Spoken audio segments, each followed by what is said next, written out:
should I begin? Because in the end, what John Merrick the Elephant Man looked like and what he was were two very different things. Perhaps it is naive of me to expect the general public to fully comprehend this mystery. After all, who does not secretly relish the shock of the abnormal, the biggest, the ugliest, the most bizarre?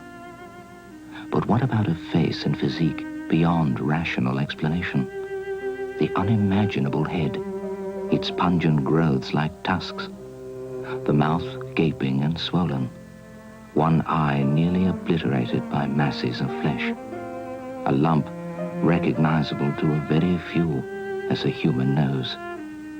The arms, one shaped like that of any man's, the other monstrously misshapen, twisted, blown out of all proportion. The hand on the deformed arm, a mere flipper, a piece of flesh, fingers and thumb welded together by a cruel whim of nature, intertwined, withered, helpless. And what about the body as a whole? The affliction of the joints, which reduced it to the spraddling stature of a hunchback. I met him twice. I knew of him for 2 years. I knew him for another 4. The second meeting changed both our lives. Physicians, they say, are supposed to be impartial, but the Elephant Man represented the most significant episode in my professional life. I came to see him differently from others somehow. They saw only the surface and shrank from looking deeper. Blimey! What is it? Look here. Who'd have believed it? What is it? Don't look human even. That's him. That's the bloke they kept up here 3 or 4 years. Oh, a fright, ain't That'll do. Get on with your work. Yes, sir.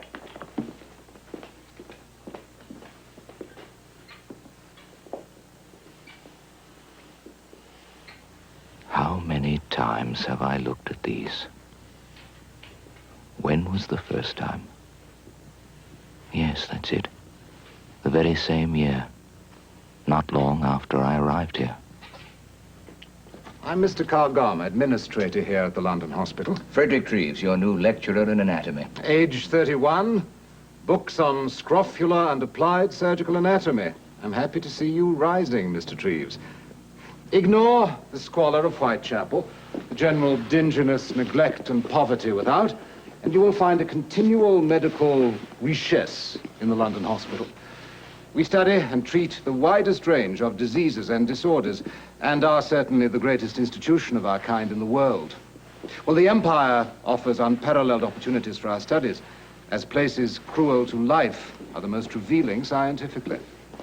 Add to our reputation by going further, and that will satisfy. You've bought a house? On Wimpole Street. Good. Keep at it, Treves. You'll have 100 guinea fees before you're 40. An excellent consolation prize. Consolation? I don't know what you mean. I know you don't. You will.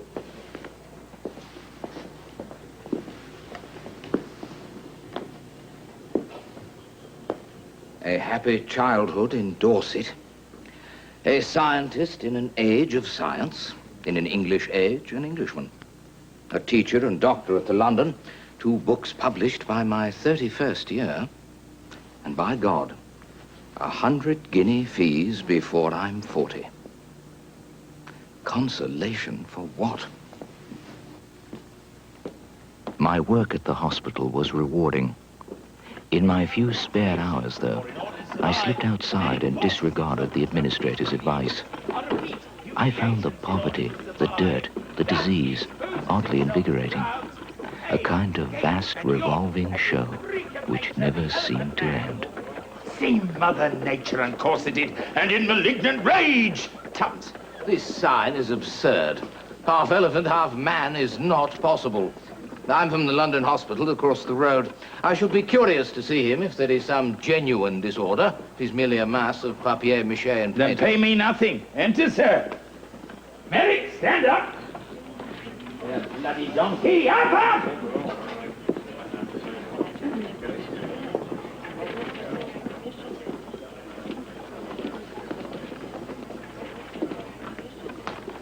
I must examine him further at the hospital. This is my card. I'm Treves.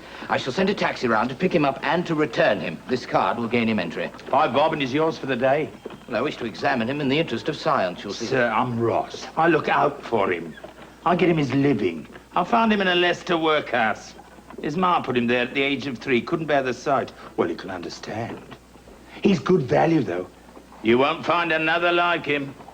Fair enough.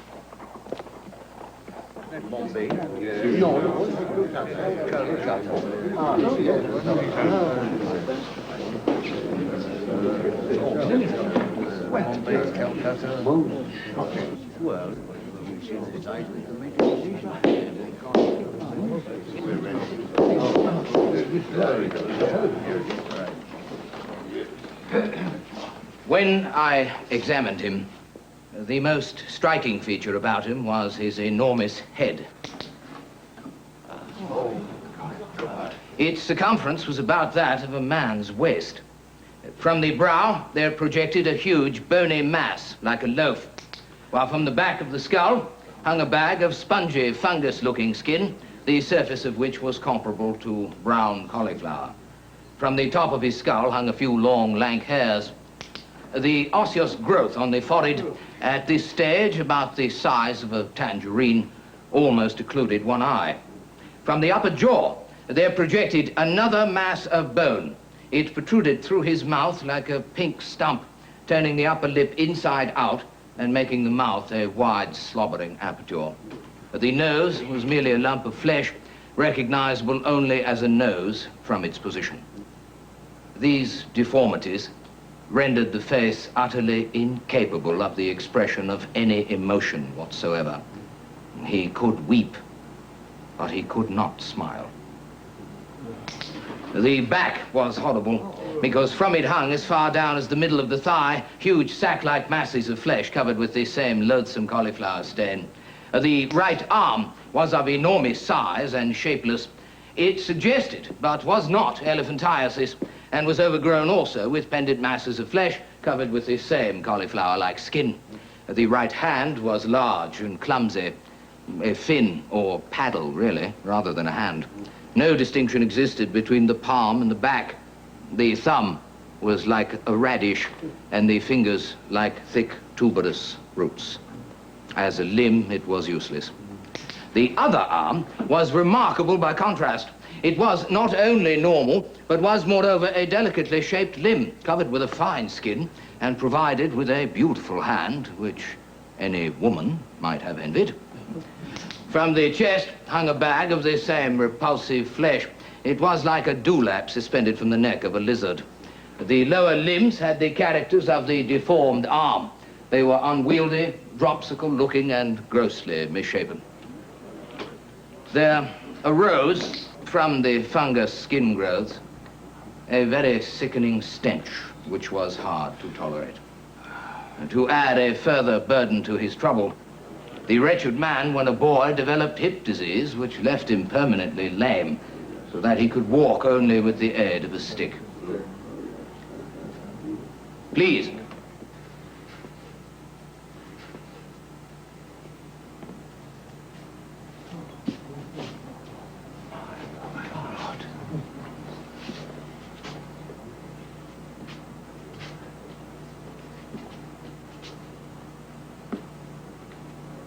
He was thus denied all means of escape from his tormentors. Mr. Treves, you have shown us a profound and unknown disorder. You have said that when he leaves here, it will be to return to his exhibition. I do not think it ought to be permitted. It is an indecency. Something ought to be done. Well, I am a doctor, sir. What would you have me do? Well, I know what to do. I know.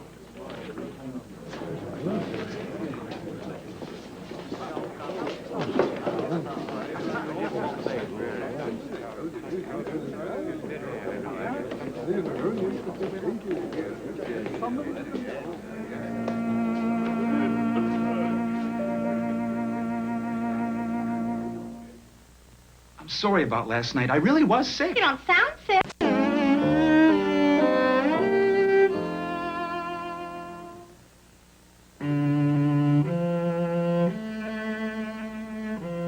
police found Merrick's exhibition degrading and closed the show. Ross, the showman, fled with the Elephant Man to the continent. But the crowds were pitifully few, and the police of Zurich and Strasbourg were no more receptive to Ross's show than those in England had been. He came finally to Brussels. His reception was discouraging. The Queen of the Congo! No, don't recite yet, you morons. I'll say when. And when you do get it right. You don't, it's back to the asylum. You know what that means, don't you? Yeah, got your little heads, huh? Spoon out your little brains. Yeah, replace them in the dachshund they were nicked from.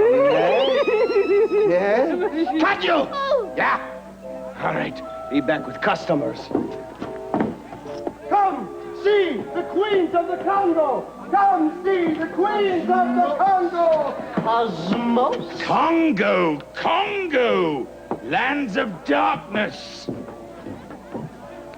Oh, look at them, lad.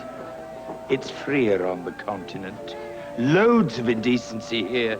No one minds. Now, you have a little tete-a-tete with this lot, and I'll go and see the coppers about our permit to exhibit. Ross! Be right back!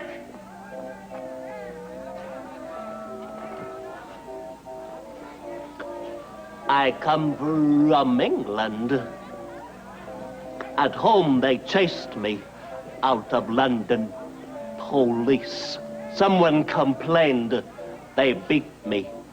You have no trouble, no? Hello. Hello. Hello.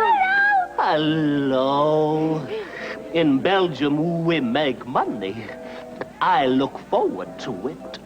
Oh, happiness, I mean. You pay your police. How is it done? Hello. Hello. Oh, we'll do a show together sometime, yes? I have saved 48 pounds, 2 shillings, 9 pence. English money. Ross takes care of it for me. Hello. Hello. Hello. Hello. Little vocabulary problem, eh? Or things. Looks like someone put your noses to the grindstone and forgot to take them away. Hello. Hello. Hello. Hello. Quick, quick! They're coming! They're coming! Oh. Ready? Now! We are the Queens of the Congo, the beautiful Belgian Empire. Our natives are bigger, our miners are finer. Empire, Congo and power. Do smile, it's down. Admire. It's fire! It's admire! Fire! Fire! I say you on fire! You cretins! Get those words right, Don't cry. You sang nice. There, don't cry. What more do you want? This is a brutal, indecent, and immoral display of public indecency and forbidden. Well, what about them and their perfect cone heads? They're ours. Competition's good for business. Where's your spirit of competition? Right here! Do that, you'll kill him. You're better off dead, the indecent bastard. Indecent! Harry. Indecent! Harry. Indecent! Don't cry. Doesn't hurt. Doesn't hurt. I've decided, lad. I'm sending you back. You're a flop. No, you're a liability. Not the moneymaker I figured.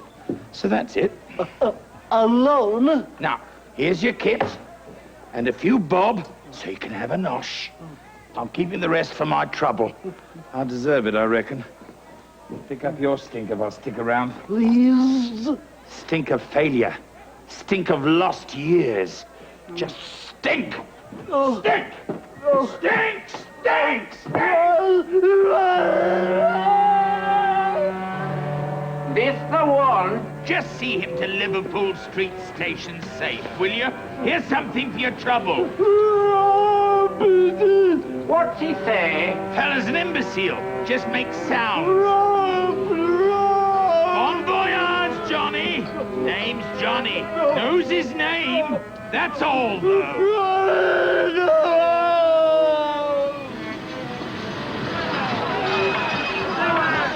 Liverpool Street Station. We're safe in here. I've barred the door. Oh, they wanted to rip him apart. I've never seen anything like it. Got somewhere to go in London, lad? He can't stay here. Oh, where can he go? Dunno. Not with that mob out there. Got any money? What's that? Oh, he's an imbecile. He can't understand. Search him. He just makes sounds. Frightened sounds is all. Go through his coat.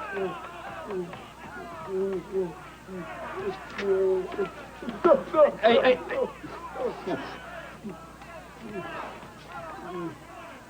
You Johnny Merrick? Oh, got a card here.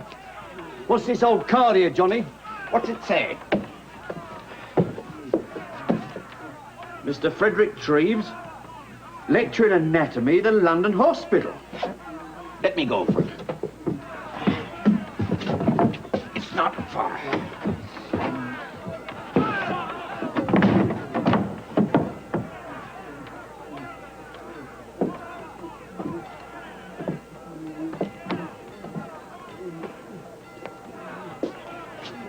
What does he do, eh? Eh? Lecture you on your anatomy? Now, people who think right don't look like that then, do they? Oh, yes. Glung. Oh, yes. Treves.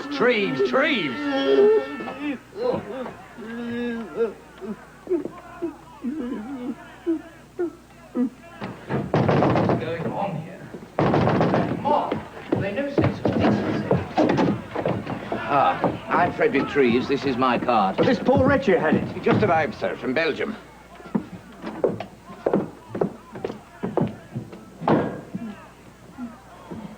Merrick. John Merrick.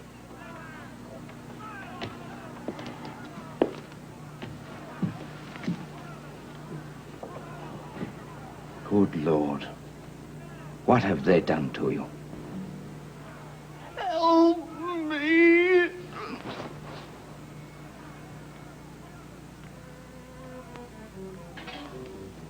In the attic of the London hospital was an isolation ward with several beds. It was used for emergency purposes, for patients suddenly gone insane, or a man with a mysterious fever. Here, the elephant man was made comfortable and supplied with food. The condition of his skin rendered a bath at least once a day a necessity, and the unpleasant odor ceased to be noticeable. But his appearance remained hideous, and none of the regular nurses would attend him. I was obliged to advertise for an experienced outsider.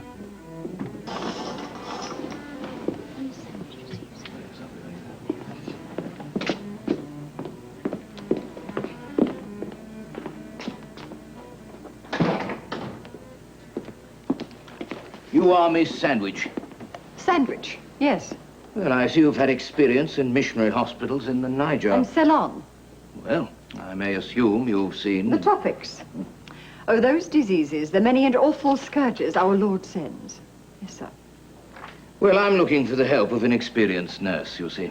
Someone to bring his meals, to take care of his room? I understand, but is it somehow difficult? Well, I have been let down so far. He really is, well, the regular sisters, it is not part of their job, and they simply will not do it.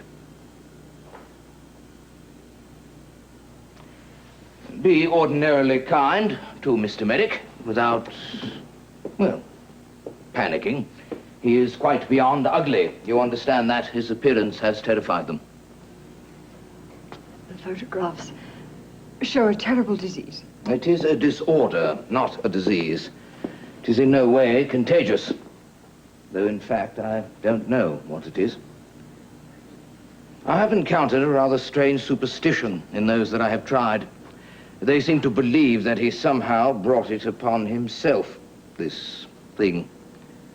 Of course, it is not like that at all. I am not one who believes it is ourselves who attain grace or bring chastisement to us, sir. Miss Sandwich, I am hoping not. Let me put your mind to rest. Care for lepers in the East, and you have cared, Mr. Treves. In Africa, I've seen dreadful scourges, quite unknown to our more civilized climes. What at home could be worse than a miserable and afflicted, rotting black? I imagine. Appearances do not daunt me. Well, that is exactly what has sent me outside the confines of the London seeking help. I look unto the hills, whence cometh my help. I understand. I think I will be satisfactory. Good. Is lunch? Well, perhaps you'd care to accompany me. I shall introduce you. Allow me to carry the tray. No, I will this time. You are ready? I am. Come.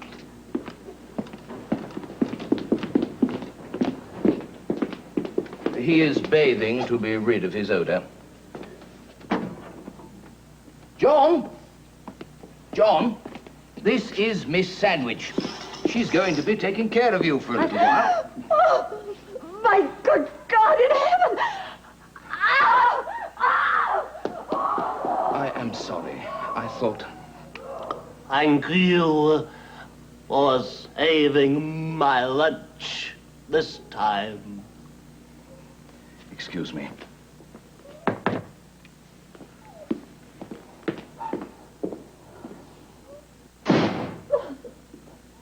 You really have let me down, you know. I did everything I could to warn you, and still you've let me down. You didn't say. But I did say. Did it? You said just words. But the photograph. Just a picture.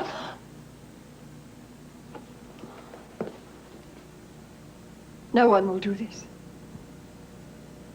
I am sorry.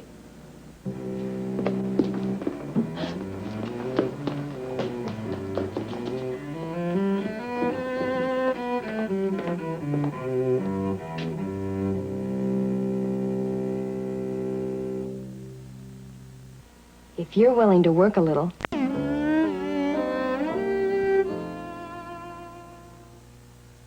The Elephant Man adapted quickly to the hospital routine. A letter to the Times from Mr. Gom brought in a torrent of funds for Merrick's support. The next step, to assure him a normal life. Normal like us, inquired Mr. Gom. I asked if there was something wrong with that. How long is as long as I like? You may stay for life. The funds exist. Been reading this about homes for the blind. Wouldn't mind going to one when I have to move. But you don't have to move, and you're not blind. I would prefer it when no one stared at me. But no one will bother you here.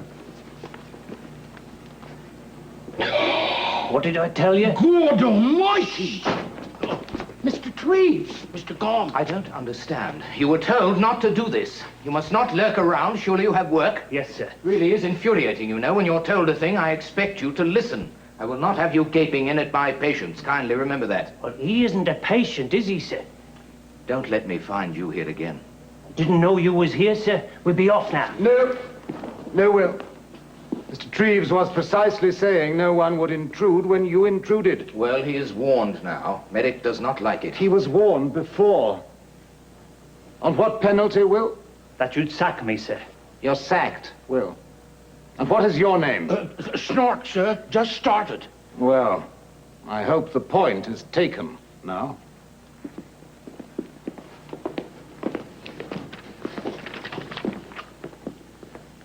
Mr. Gom, I ain't truly sacked, am I? Will, yes, truly sacked. You will never be more truly sacked. Oh, it ain't me. My wife ain't well. My sister has to look after our kids and of her. Well? Think of them first next time. It ain't as if I interfered with his medicine. That is exactly what it is. You may go. Just keeping him to look at in private, that's all, innit?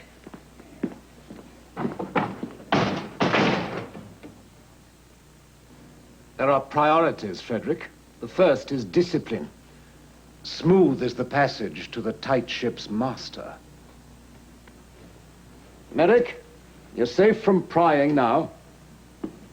Well, have we nothing to say, John? If all that's dead and me'd been sacked, there'd be whole towns out of work. I meant thank you, sir. Oh, thank you, sir. We always do say please and thank you, don't we? Oh, yes, sir. If we want to properly be like others. I want to, sir. Then it is for our own good, is it not?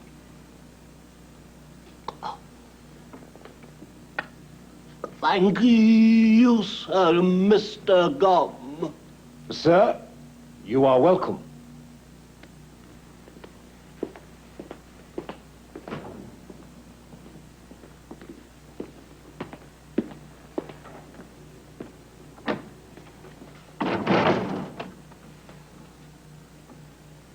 You are happy here, are you not, John? Yes, sir. The baths have rid you of your odor, have they not? First chance I had to bathe regularly.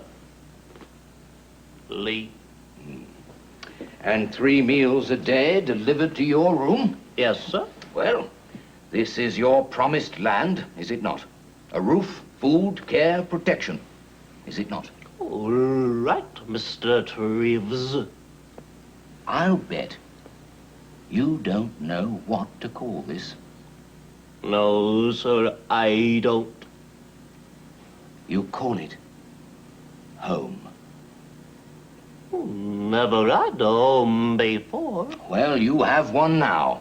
Say it, John. Home. Home. No. Really say it. I have a home. This is my... Go on.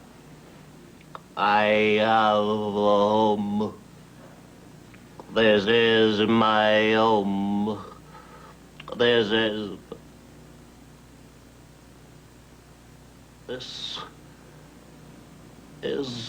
my home. I have home. I have... For as long as I like. Well, that is what home is. Oh, that is what is home.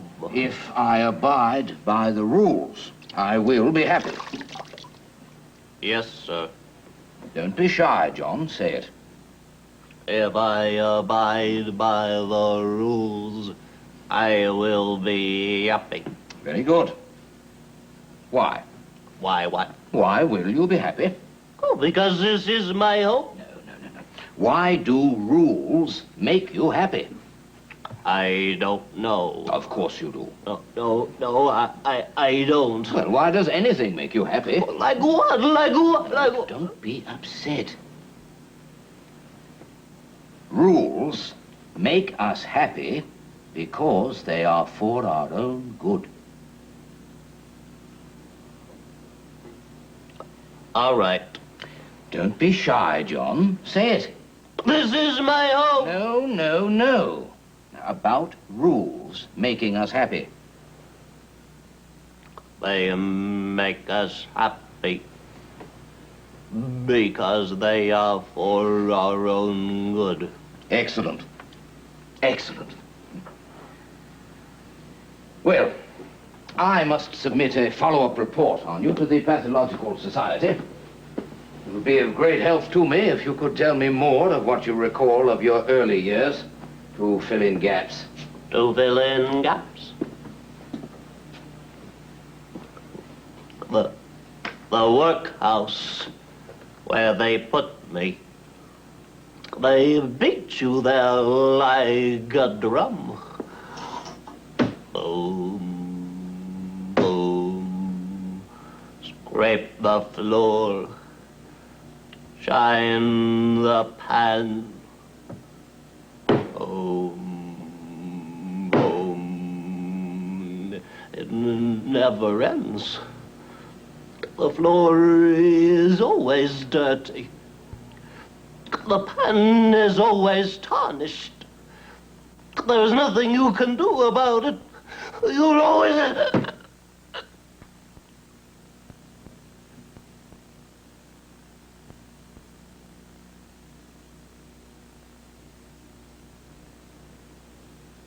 Will the children go to the workhouse? What children? The children of the man he sacked. Well, of necessity, we'll find other employment. You don't want people staring at you, do you? No. In your home, you needn't have crowds staring at you. Or anyone, for that matter, do you? In your home. No. Well, then, Mr. Gom was merciful, was he not? You yourself are proof, is it not so? Well, is it not so? If your mercy is so cruel, what do you have for justice?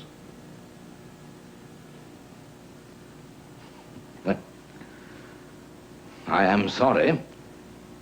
That is just the way things are.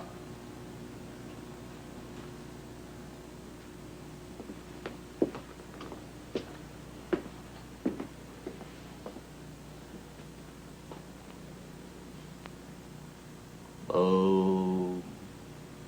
Boo. Boo. For a moist, super moist cake, Creamy Deluxe is the only frosting that's good enough, 'cause it's buttercream creamy. We did it! Make someone happy. You and Betty Crocker can. The buttercream creaminess of Creamy Deluxe. It's the only way to frost the incredible moistness of a super moist cake. You and Betty Crocker can. We did it! Make someone happy.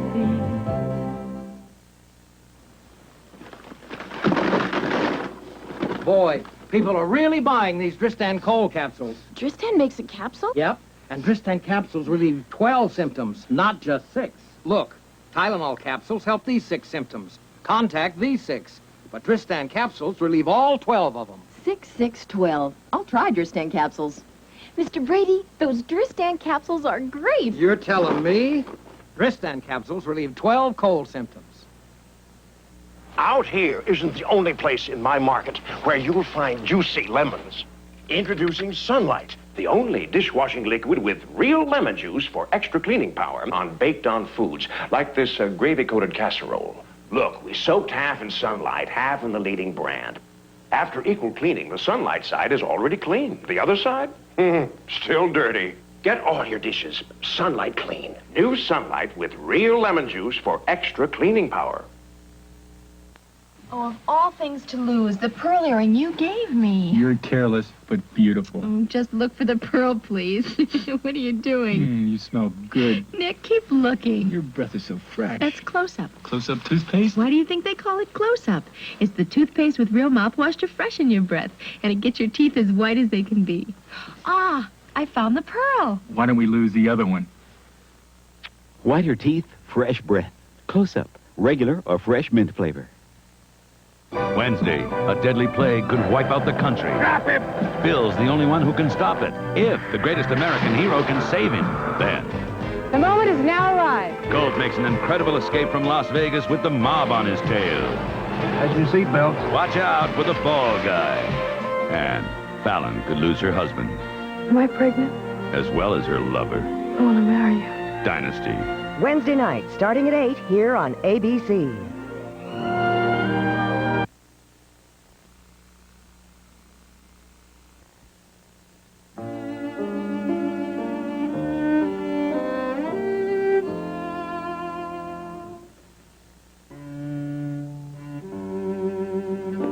John Merrick.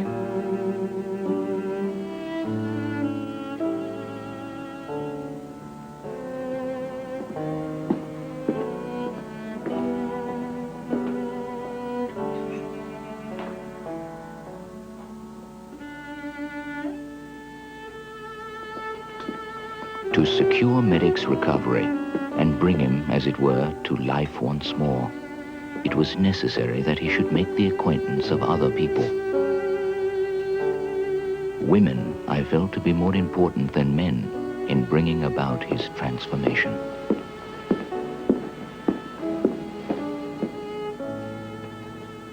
You have seen the photographs of John Merrick, Mrs. Kendall. You are acquainted with his appearance. He reminds me of an audience I played Cleopatra for in Brighton once. All huge, grim head and grimace, and utterly unable to clap. Well, my aim is to lead him to as normal a life as possible. His terror of us all comes from having been held at arm's length from society. I am determined that that shall end. For example, he loves to meet people and to converse. I am determined that he shall. Most critical, I feel, are women. I shall explain. They have always had the most intense fear and loathing of him, while he adores them, of course. Ah, then he is intelligent. Well, I'm convinced that they are the key to retrieving him from his exclusion. Though I must warn you, Mrs. Kendall, that to John Merrick, women are not quite real. They are more like creatures of his imagination. Then he is already like other men, Mr. Treves. So, I thought an actress could help. I mean, unlike most women, you won't give in. You're trained to hide your true feelings and to assume others. You mean, unlike most women, I am famous for it, that is really all. Well, in any case, if you could just enter his room and smile and say good morning, and then when you leave, if you could shake his hand. The left one is quite usable. It's actually quite beautiful. And say, I am very pleased to have made your acquaintance, Mr. Merrick.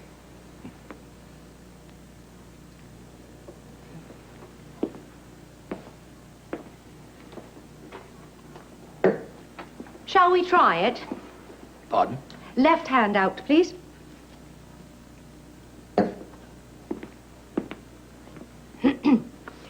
I am very pleased to have made your acquaintance, Mr. Merrick. I am very pleased to have made your acquaintance, Mr. Merrick.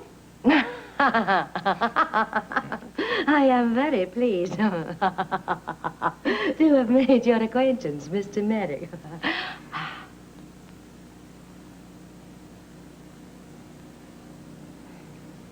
I am very pleased to have made your acquaintance, Mr. Merrick.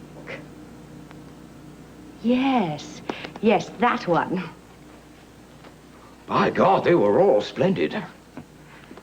Oh, Merrick will be so pleased. It will be the day he becomes a man, like other men. Speaking of that, Mr. Treves... Frederick, please. Freddie, may I commit an indiscretion? Yes. I could not help but notice from the photographs that of the unafflicted parts... How shall I put this?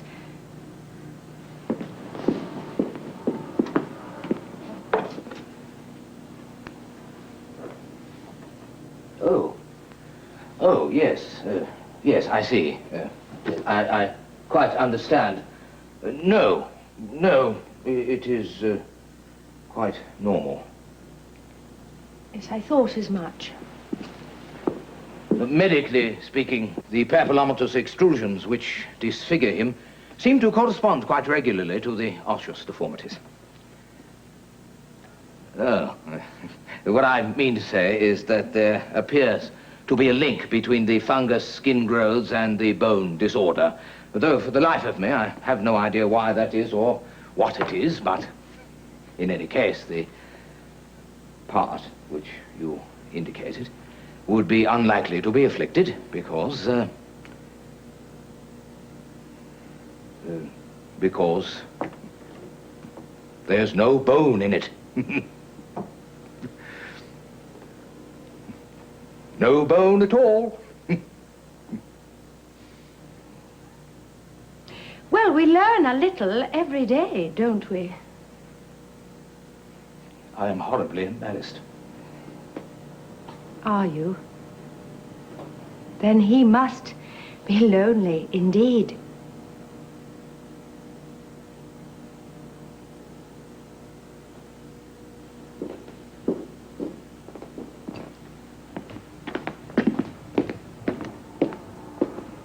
He is making sketches for a model of St. Philip's Church. He wishes someday to construct the model, you see.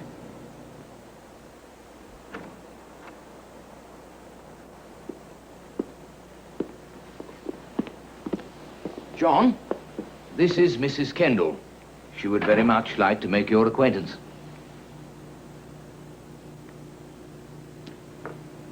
Good morning, Mr. Merrick.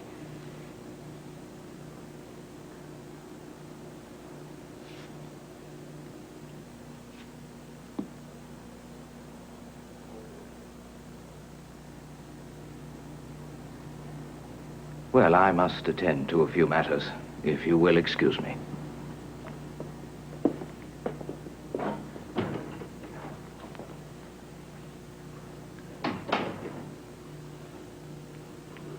I planned to say so many things. I forgot them. You are so beautiful.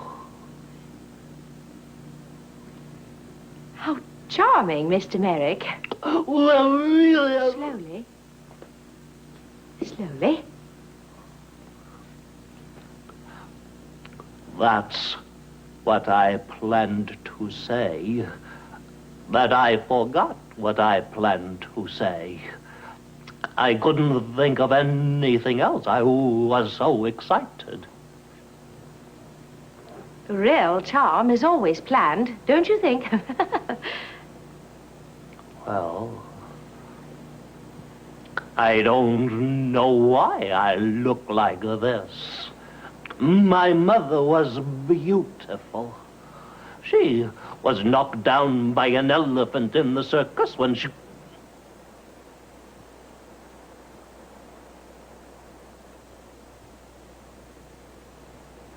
was pregnant. Something must have happened, don't you think? It may well have. It may well have. But sometimes I think my head is so big because it is so full of dreams. Because it is. Do you know what happens when dreams cannot get out? No, no. Oh. I don't either. Something must.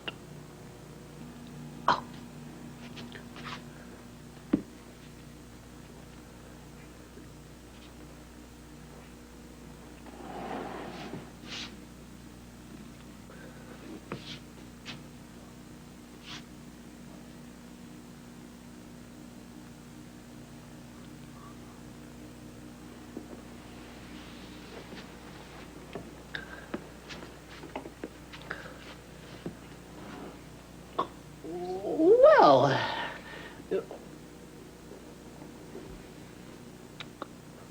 you are a famous actress. I am not unknown. You must display yourself for a living, then, like I did. Well, that is not myself, Mr. Merrick. That is an illusion. This is myself. This is myself, too.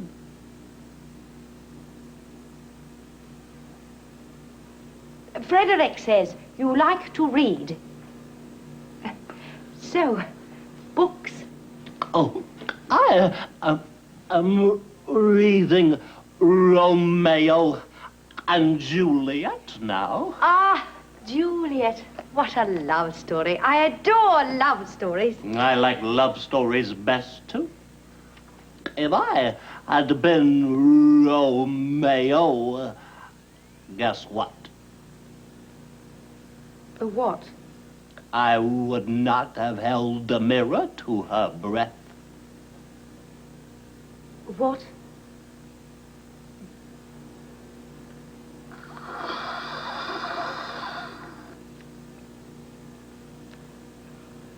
You mean the scene in which Juliet appears to be dead? And he holds a mirror to her breath, and he sees... Nothing. Oh, how does he feel when he kills himself because he sees nothing? Well, my experience with Juliet has always been, particularly with an actor I will not name, that whilst I'm lying there dead,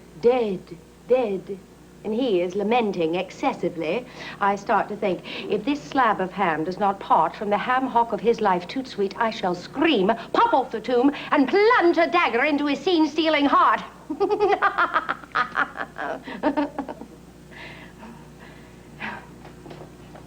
Romeos are very undependable.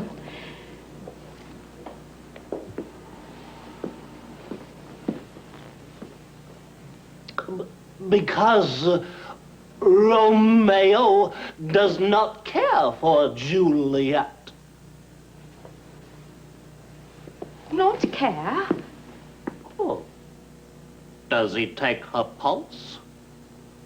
Does he get a doctor? Does he make sure? No. He kills himself. The illusion fools him because he does not care about her. He only cares about himself. If I had been Romeo, we would have got away. But then there would have been no play, Mr. Merrick. If he does not love her, why should there be a play? Looking in a mirror and seeing nothing. That is not love.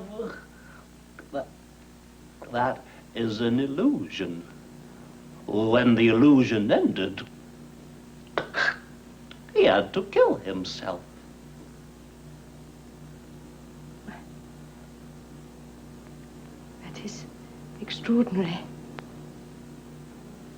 Before I spoke with people, I did not think these things, because there was no one to bother to think them for. Now, things just come out of my mouth which are true.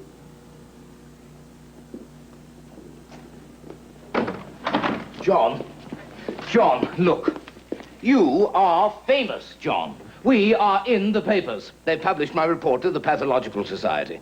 Well, look, it's rather an apotheosis for you. Frederick?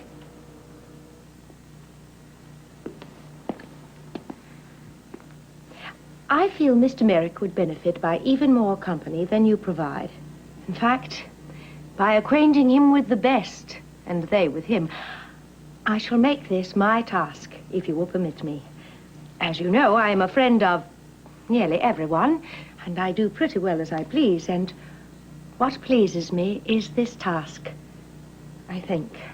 By God, Mrs. Kendall, you are splendid. I must go now, Mr. Merrick. I shall return again, if you will permit me. And next time, I should like to bring my good friend Dorothy, Lady Neville. She would be most pleased to meet you. Let me tell her yes.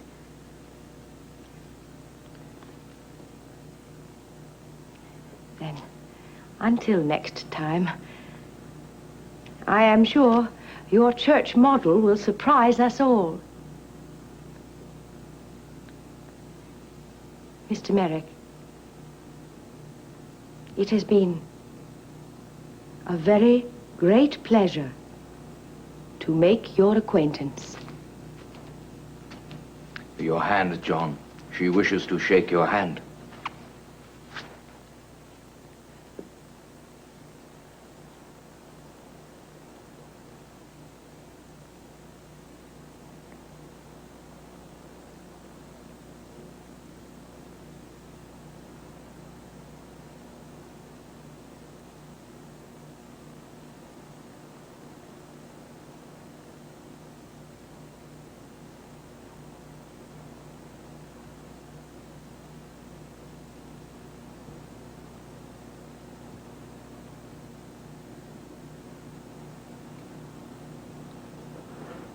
Thank you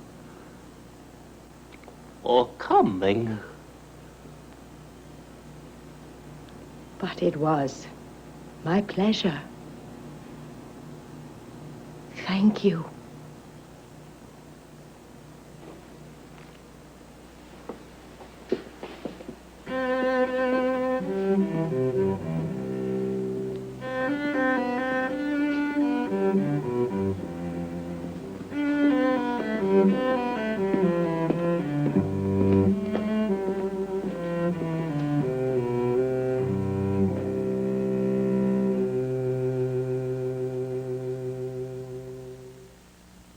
Is your cold any better?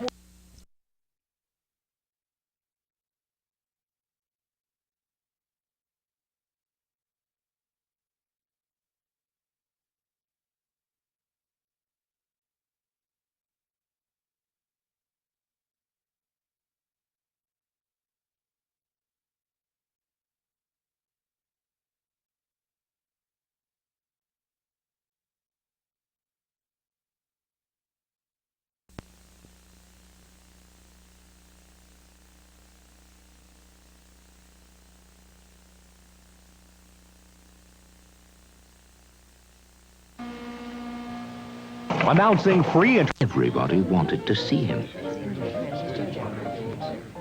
He must have been visited by everyone of rank in the social world. They came flocking from all corners of the realm. An extraordinary step forward, I thought. Frankly, I wasn't sure. I had my doubts.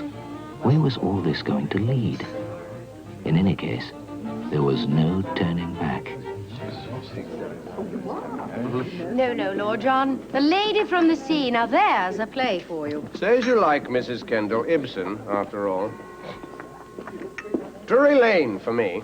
Ah, yes, the pantomime. Mr. Merrick and I are going next week. Dick Whittington is playing. Merrick going to the theater? What do you say to that, Mr. Gum? Don't ask me, my lord. What says the church about the theater? Christmas time, sirs, Christmas time. Merrick's model. You've not seen it, my lord. No, I've heard of it, Freddie. Over here. Excuse me. Excuse us. Mr. Merrick, I hope the decanter and the goblet are to your liking. Many thanks, Countess. I'm so pleased to have met you. The happiest of holidays.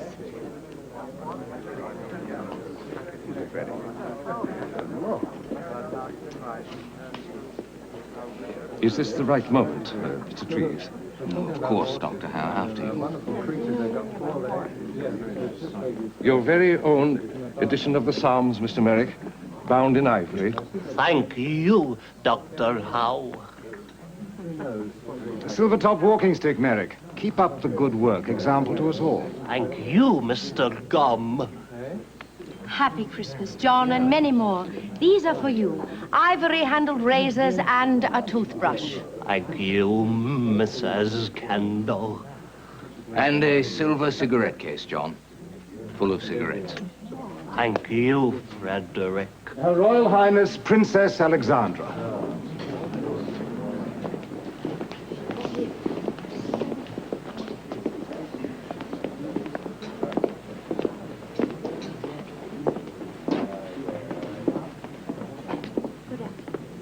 so good of you, Your Royal Highness. The happiest of Christmases, Mr. Merrick. Her Royal Highness has brought you a signed photograph of herself, John. I am honored, Your Royal Highness. It is a treasure of my possessions. I have written His Royal Highness, the Prince of Wales, to thank him for the pheasants and woodcock he sent me. He was delighted to hear from you. And how is the model of your church progressing?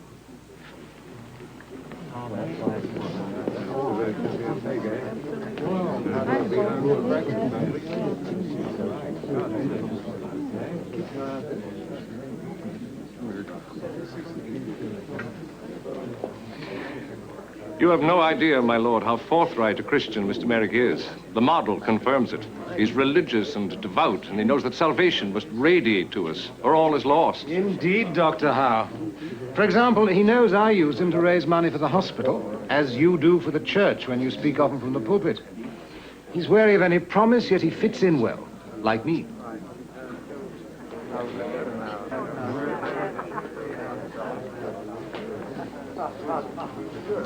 Why all of these toilet articles, tell me? He's much too deformed to use any of them. Props, of course, to make himself, as I make me. You? You think of yourself? He is charming, almost feminine. He is gentle, honest within limits. He is a true artist. He is almost like me. How odd. I think of him curious, compassionate, and concerned about the world. Rather like myself. Freddie Treves, A.D. 1889.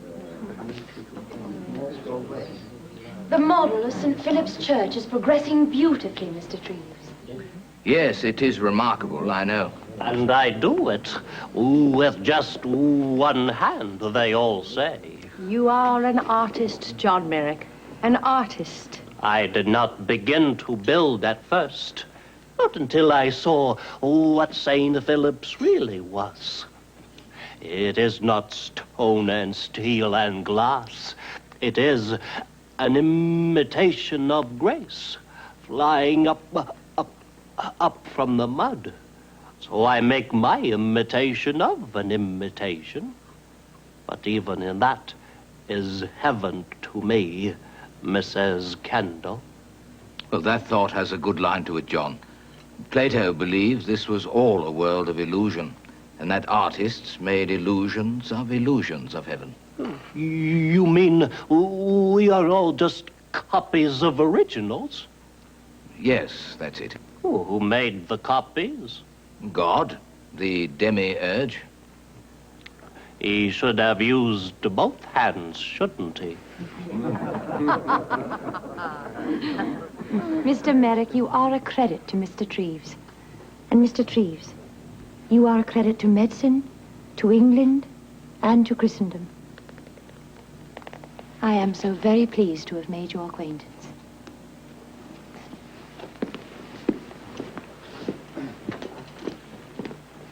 You know, Lord John, when His Royal Highness asked Mr. Treves to be his personal surgeon, he said, "Dear Freddie, if you can put up with that elephant bloke, you can surely put up with me." We'll remember this for the rest of our lives.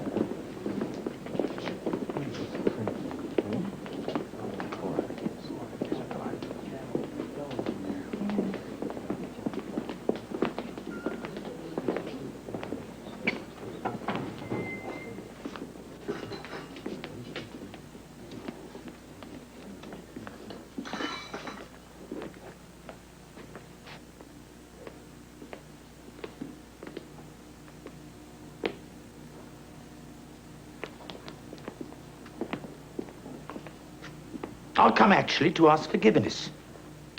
I have found a good home, Ross. I forgave you. I was hoping we could make a deal, something new maybe. No. I was counting on it, see? You being warm-hearted, the same as me. Figure what I read about you in the newspapers, you don't change.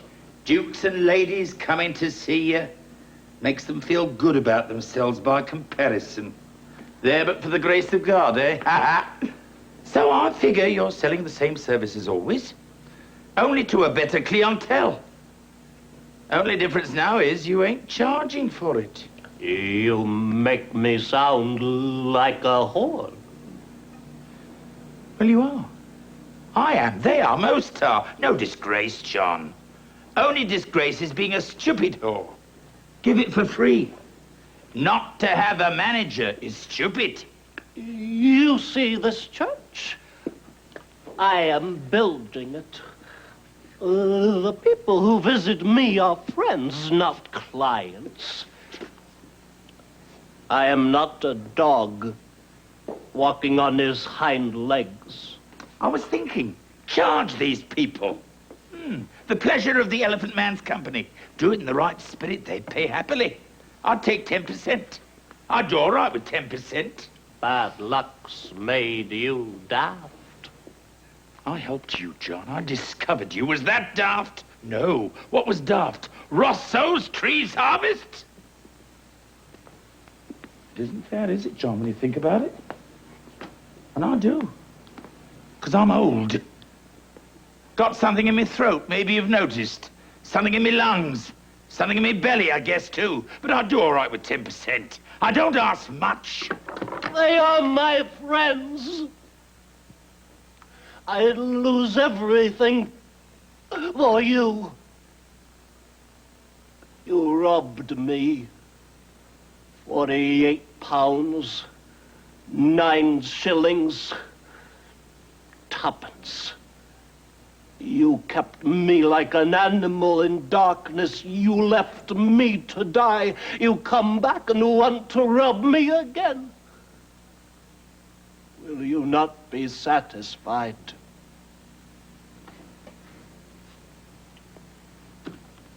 Now, I am a man, like others. You want me to return?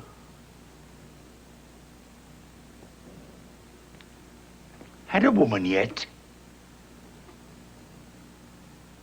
Is that what makes a man? In my day, it'd do for a start. Not what makes this one. Yet I am like others.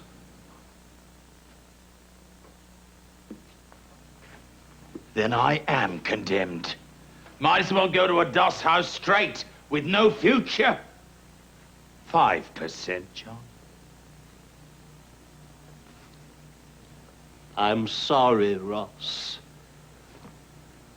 That is just the way things are. By God, then I am lost.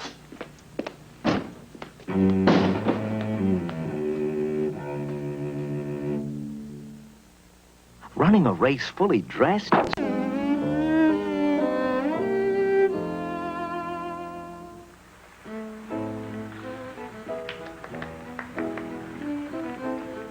Christmas had come and gone. Winter set in, and with it, harsh weather. Because of his declining physical condition, Merrick was obliged to spend most of his days inside. Mrs. Kendall's visits became a staple of his existence.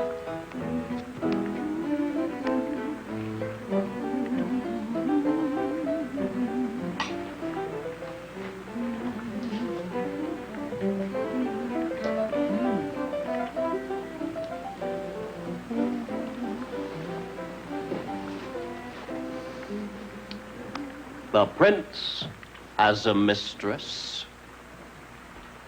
That Irishman had one. Everyone seems to. Or a wife. Some have both. I have concluded I need a mistress. It's bad enough not to sleep like others. Sitting up, you mean?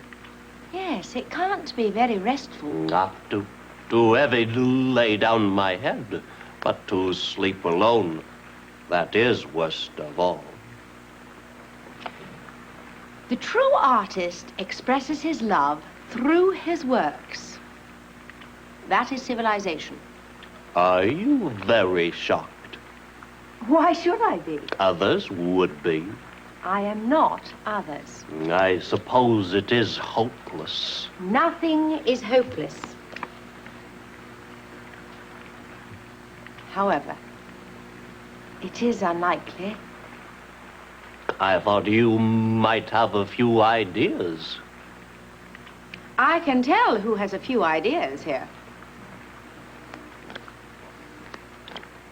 You don't know something, Mrs. Kendall. I've never even seen a naked woman. Oh, surely. In all the fairs you've worked... No, I mean a real woman. Is one more real than another? I mean, in the theater, the opera. Oh, surely you cannot mean they are more real. Oh, in the audience. A woman not worn out early, not deformed by awful life.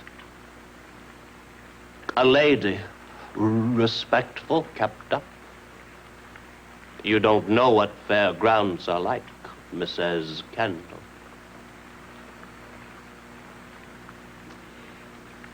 Do you mean someone like Princess Alexandra? She does not look happy, no. Dorothy Neville? Not so old. Lady Ellen? Too thin. Then who?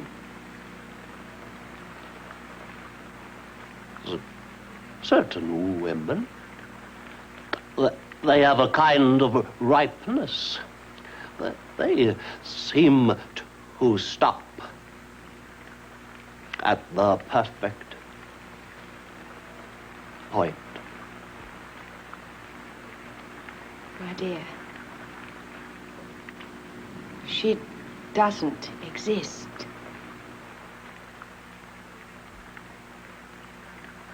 Probably why I never saw her.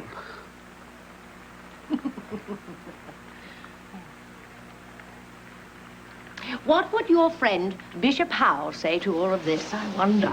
He says I should put these thoughts out of my mind. Oh, is that the best he can suggest? I put them out of my mind. Snap. They reappear. And what about Frederick? Oh, no. He would be appalled if I told him. I'm flattered. Too little trust has maimed my life. But that is another story.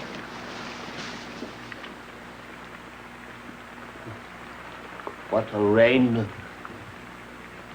Are we going to read this afternoon? Yes. Some women are lucky to look well, that is all. It is a rather arbitrary gift. It has no really good use, though it does have its uses, I will say that. However, it does not signify very much. For me, it does. Well, you are mistaken.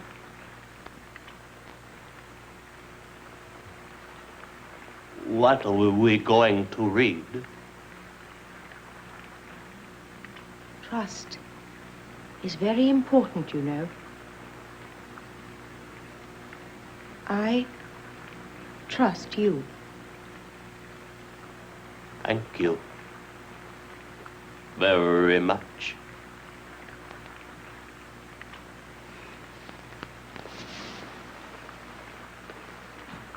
I have a book of Thomas Hardy's here. He is a friend of Frederick's. Shall we read this? Turn around a moment. Don't look. Is this a game? would hardly call it a game. A surprise. Surprise? Oh, what kind of a surprise? I saw photographs of you before I met you. You didn't know that, did you? The ones from the first time in '84. Yes. No. Oh, I didn't.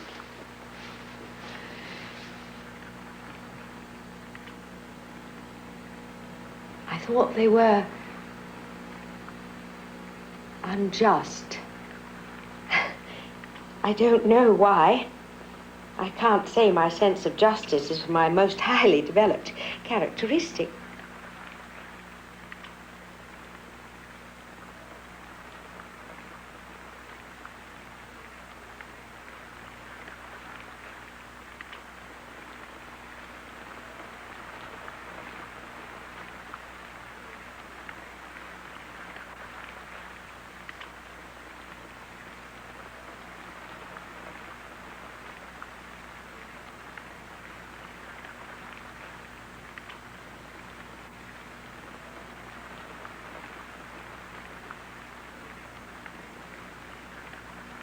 You may turn around now.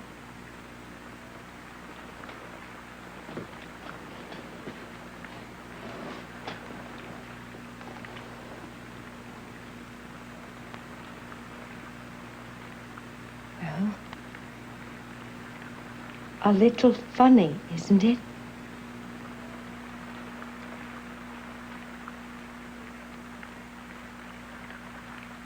It is the most beautiful sight I have seen ever.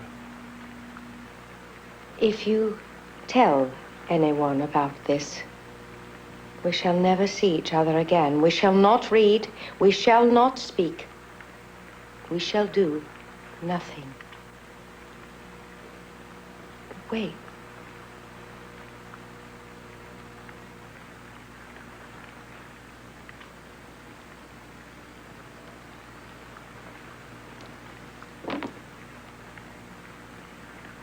There. No illusions now. What is going on here? What is going on? For a moment, Freddie. Paradise. Have you no sense of decency? And you? Are you not ashamed? Do you know what you are? Don't you know what is forbidden?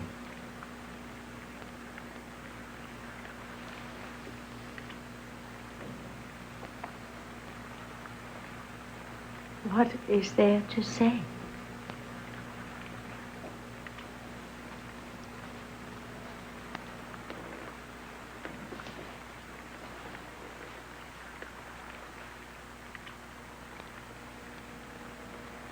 I am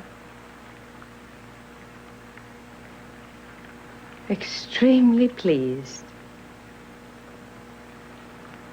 to have made your acquaintance.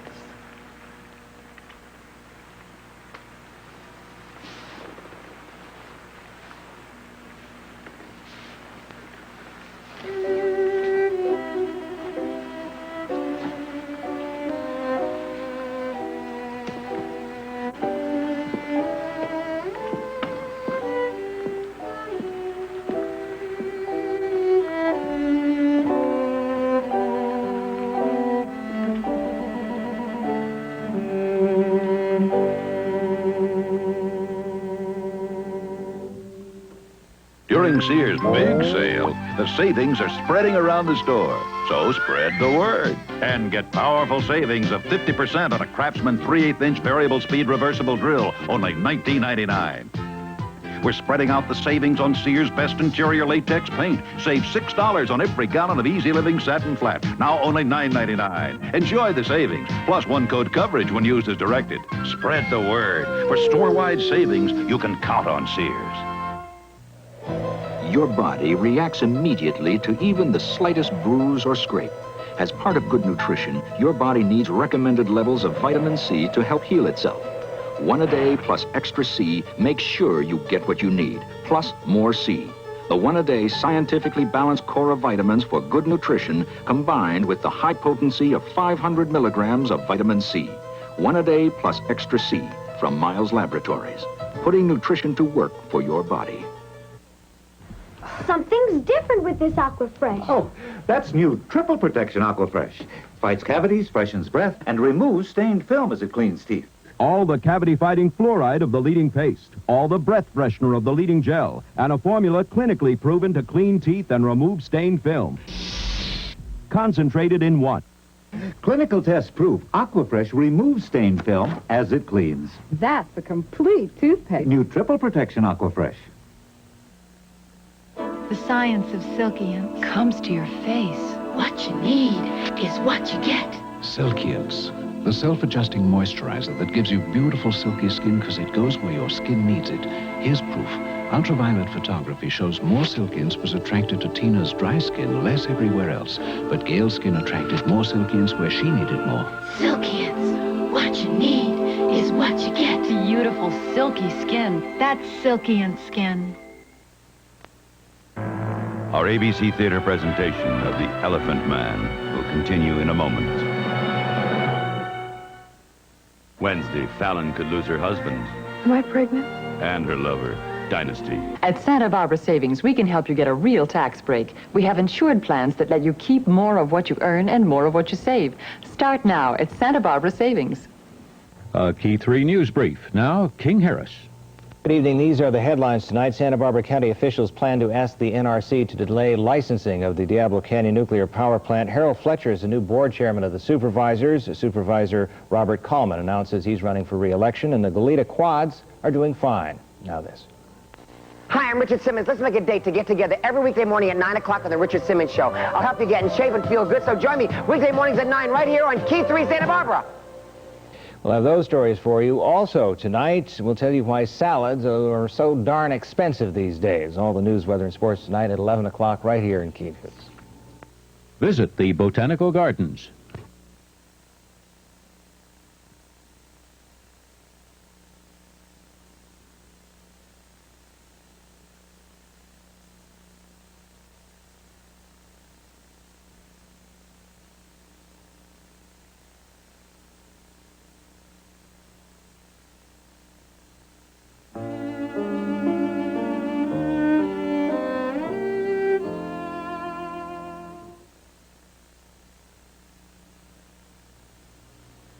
Frederick, do you believe in heaven?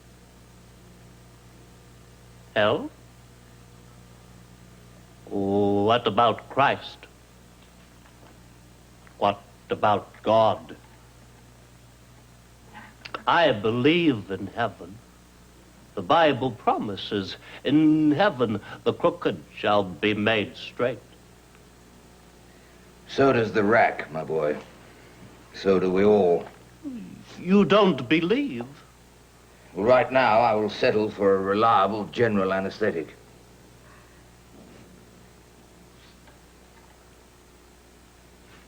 But I had a patient once, though, a woman, operated on her for a woman's thing, and used ether to anesthetize. Tricky stuff. She didn't come out of it. Pulse stopped, no vital signs, absolutely moribund. Just a big, white, dead mackerel. 5 minutes later, she fretted back into existence like a lost explorer with a great scoop of the undiscovered. She saw heaven. Well, I'll quote her. It was neither heavenly nor hellish, rather like perambulating through a London fog. People drifted by, but no one spoke. London, mind you, hell's probably the provinces. If you don't believe, Why did you send Mrs. Kendall away? You know why? Oh, if you don't believe... Don't forget, it saved you once. My interference. You know very well it was not proper. How can I tell if you don't believe? Because there are still standards that we abide by. They make us happy? Because they are for our own good? Well, not always. Oh? Look, if you're angry, I wish you would just say so. Whose standards are they? I'm really not in the mood for this chipping away at the edges, John. They do not always make us happy because they are not always for our own good. Well, everyone's mine, everyone's. That woman's at Juliet's. What, Juliet? Who died, then came back. Yes, yes, her standards too. So? So what? Did you see her naked? When I was operating, yes, of course. Oh?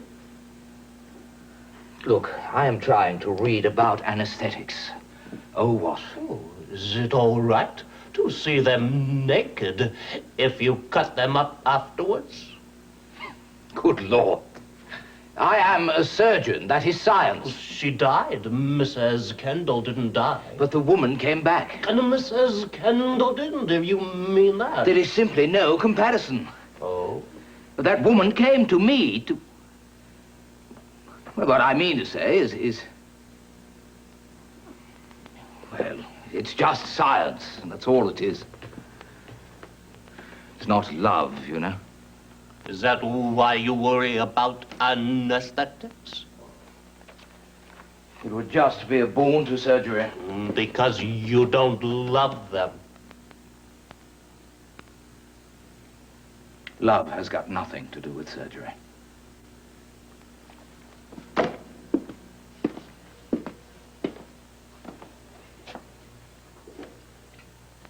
Do you lose many patients, Frederick?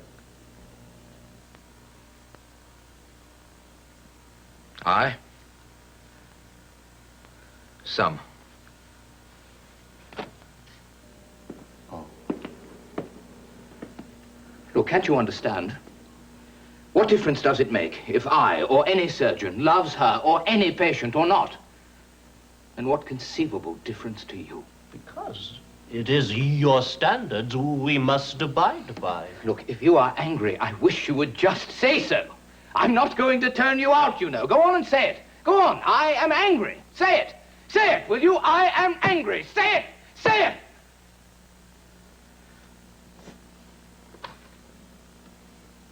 I believe in heaven.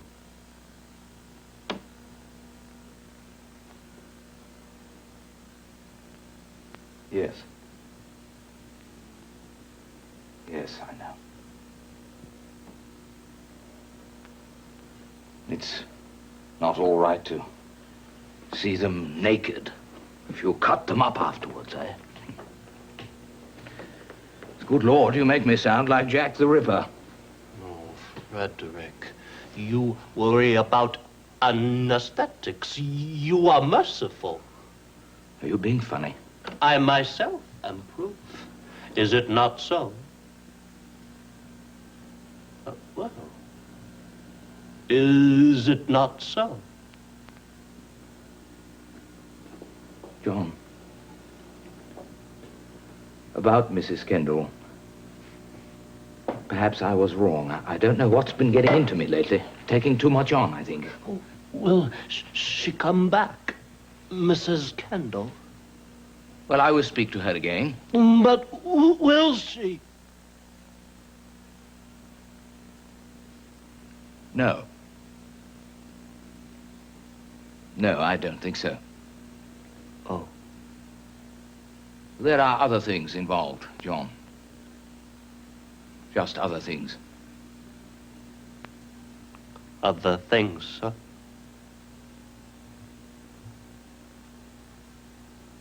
Excuse me. Must go to the loo now.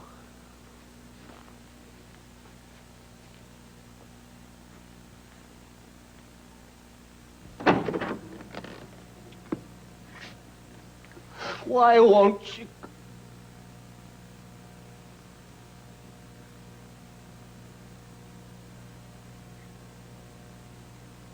Why?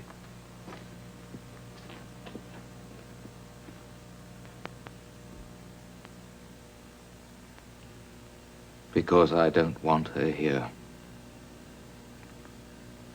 When you die.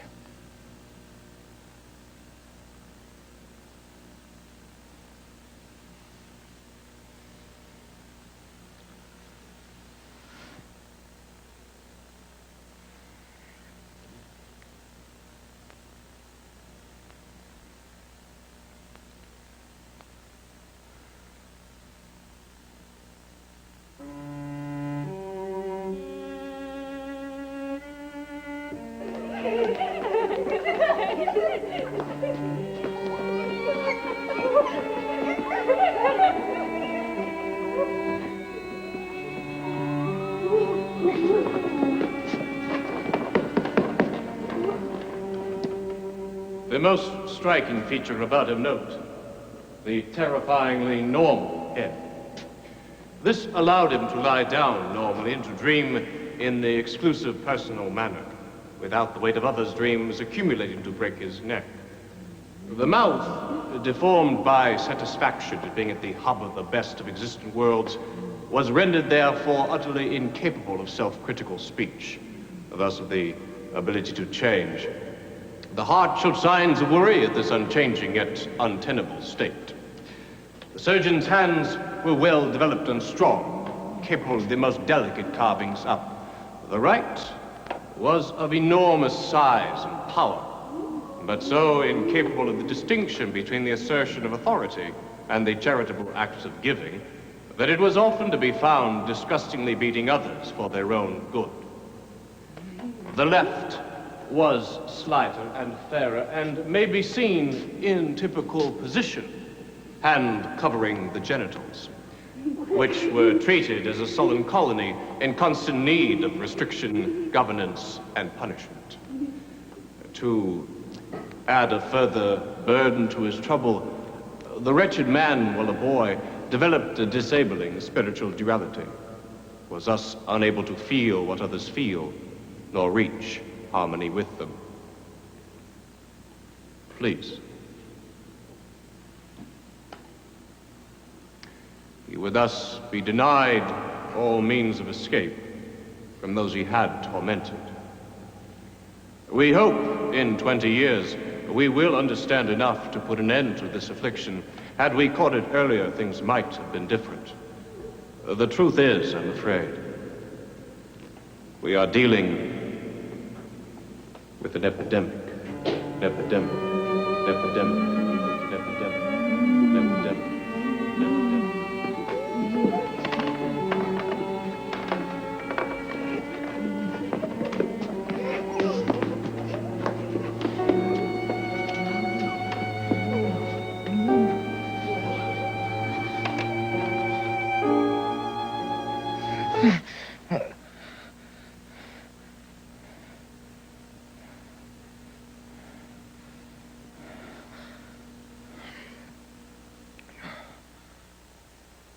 So, I'm late for my interview, right? Uh-huh. And I almost lose my cap to this funny man with the bowler. A bowler? Then I run into him again. The same man You with got it, but wait, it gets even better. Oh, think he remembers? Oh, I made quite an impression. Friends who are far away, wanting to hear about your day. Ready? My interview just happens to be with... Oh, Peggy. Better luck next time. What next time? I got the job. Reach up, catch someone. I have nothing against heat lamps for sore backs, but I don't want one to bake my already cooked hamburger. That's why I come here to Wendy's. At Wendy's, your hamburger comes to you hot off the grill. You can see it with your own eyes, coming right off the grill. Look, you want heat lamps? Go to a health club. You want a hot and juicy hamburger? Go to Wendy's. I'm glad you said that. Well, I want to shake your hand. Congratulations. Wendy's ain't no reason to go anyplace else. Double bumping, double trouble. A double juggle can be double fun. But the single most favorite Double in the world is double good, double mint gum. Double your pleasure with double mint gum. Double good, double fresh, double delicious. Oh, the single most favorite double in the world is double good, double mint gum. It's the single most favorite double. I see you're buying a long-lasting nasal spray. Why? It gives me long-lasting relief. How long? Well, it says 8 to 10 hours. Here's duration nasal spray. How long does it give relief? It says up to 12 hours. That's some difference. That's 2 to 4 hours longer. That's because duration has the longest-lasting nasal decongestant. Now, which one are you going to use? Why, this one. Duration. Duration with up to 2 to 4 hours more relief. The proof's on the package. 6 women. Oh, my God. One thing in common. There he is. Raped by the same man. They're letting him go. Now they want revenge. You mean watch him? Follow him? And they get it. He's getting... Victims, 1 week from tonight. Parental discretion is advised.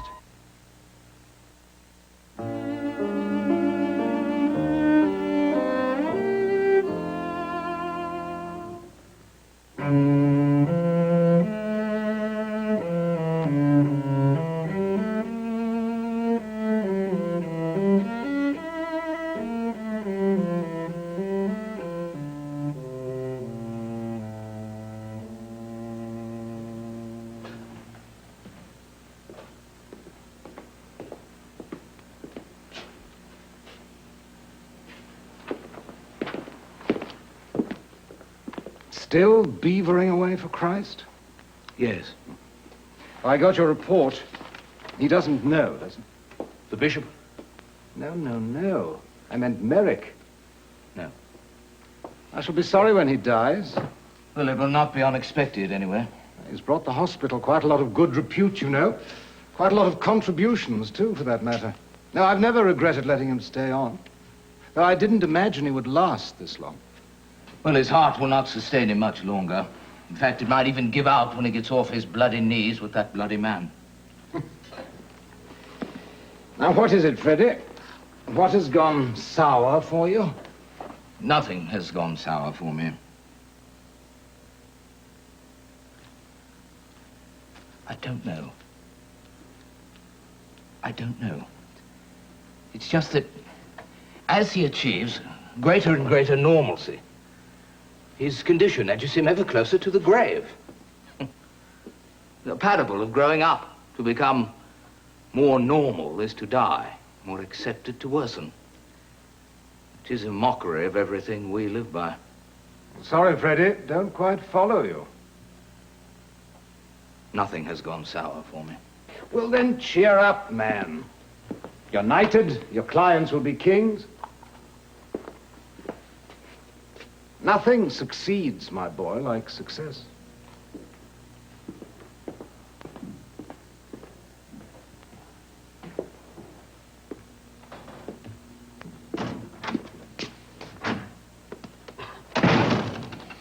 I find my sessions with him utterly moving, Mr. Treves. He struggles so. I suggested he might like to be confirmed, and he leapt at it, like a man lost in a desert to an oasis. Yes, he is very excited to do what others do if he thinks it is what others do. Do you cast doubt on his faith, sir? No, sir, I do not. Yet he does make us all think that he is deeply like ourselves. And yet we are not like each other at all. I conclude, therefore, that we have polished him like a mirror and shout hallelujah when he reflects us to the inch.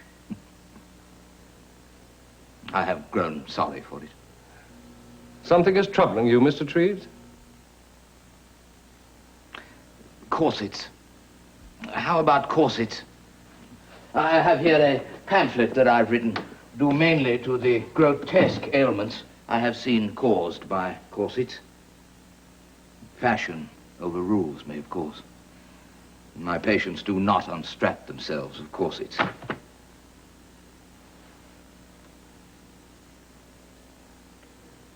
Do you know, I have so little time in the week, I spend Sundays in the poor wards to keep up with the work.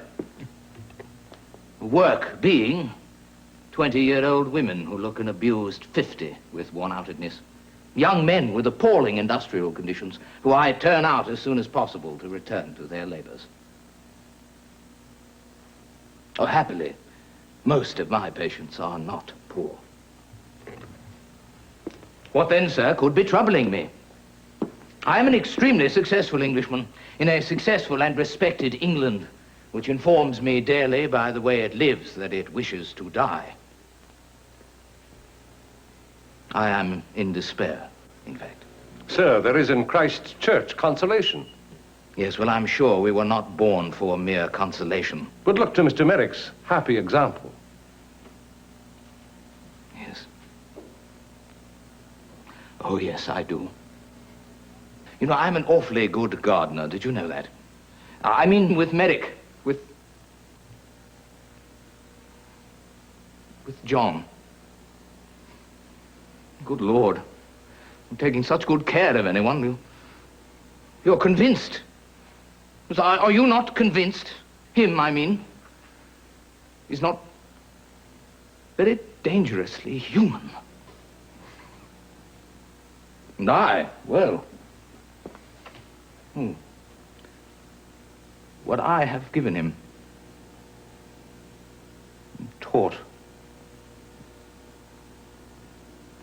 Of course I mean taken when I say given, but you knew that. And I'm... Mr. Treves, I cannot make out what you're saying.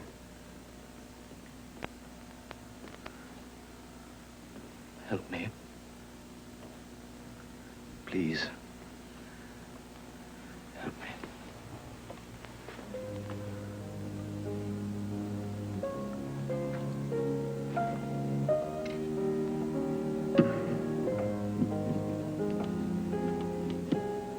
It is done.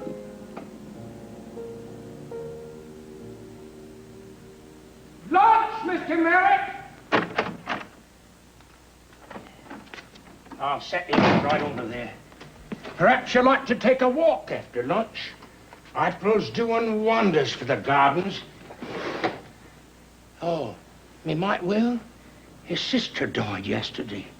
28 she was. Imagine that. Now, the wife was sick, and the sister nursed her. Now, the wife's all right, and the sister just ups and dies. Well, it's also... What's the word? I forgot it. It means Chauncey. Well, I forgot it. Chauncey'll do. Now, you have a good lunch. Chauncey.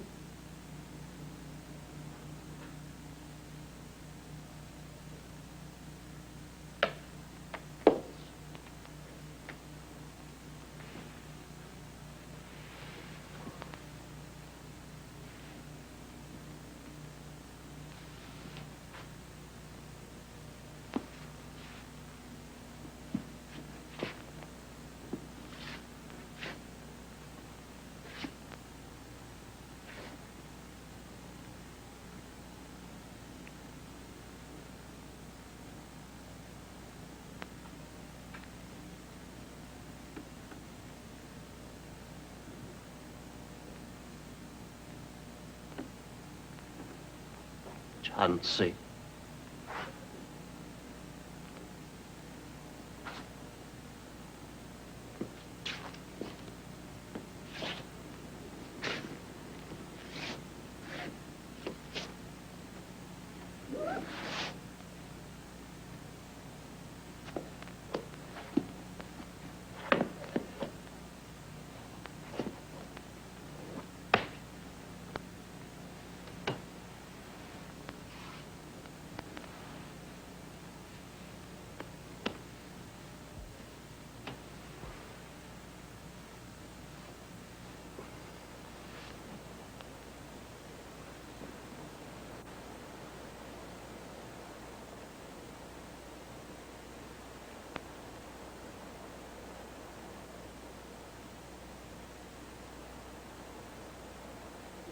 are the queens of the cosmos, beautiful darkness and empire.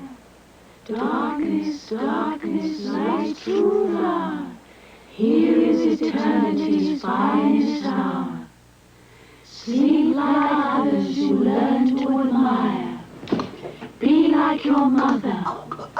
Be like your sire.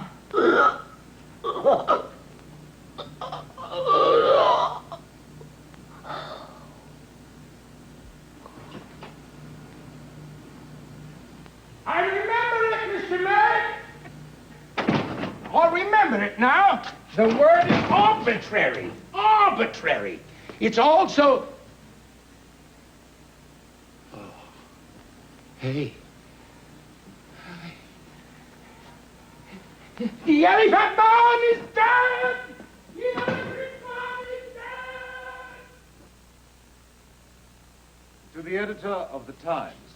Sir, in November 1886, you were kind enough to insert in the Times a letter from me drawing attention to the case of Joseph Merrick. John. Known... John Merrick. Oh, yes, of course, John. Yes. Known as the Elephant Man. It was one of singular and exceptional misfortune, etc. Debarred from earning his livelihood in any other way than being exhibited to the gaze of the curious. This, having been rightly interfered with by the police, etc., with great difficulty, he succeeded somehow or other in getting to the door of the London hospital, where, through the kindness of one of our surgeons, he was sheltered for a time. While deterred by common humanity from evicting him again into the open street, I wrote to you, and from that moment all difficulty vanished. The sympathy of many was aroused, and although no other fitting refuge was offered, a sufficient sum was placed at my disposal to maintain him for what did not promise to be a prolonged life. I forgot. As he was... The coroner said it was death by asphyxiation. The weight of his head crushed the windpipe. Ah, yes, well... Oh, I go on about how he spent his time here, that all attempted to alleviate his misery, that he was visited by the highest in the land, etc., that he joined our lives as best he could. And in spite of all this indulgence, he was quiet and unassuming, grateful for all that was done for him, and conformed readily to the restrictions which were necessary. Will that do so far, do you think? Yes, I should think it would. You wouldn't add anything else, would you? Well, he was highly intelligent. He had an acute sensibility. And worse for him, a romantic imagination. No. No, never mind. I'm not really sure of any of it anyway.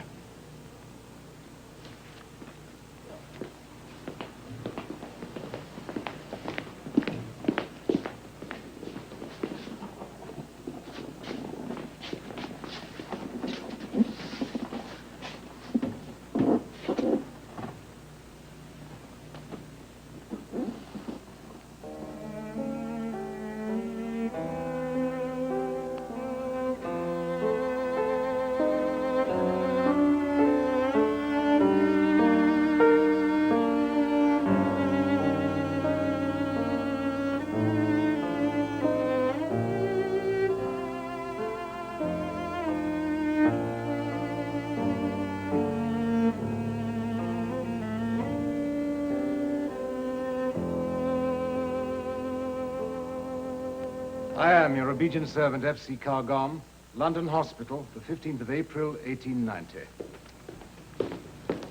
I did think of one small thing. Now, it's too late, I'm afraid. It's done.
This is David Hartman. A look at how much it'll cost to buy a car or a house.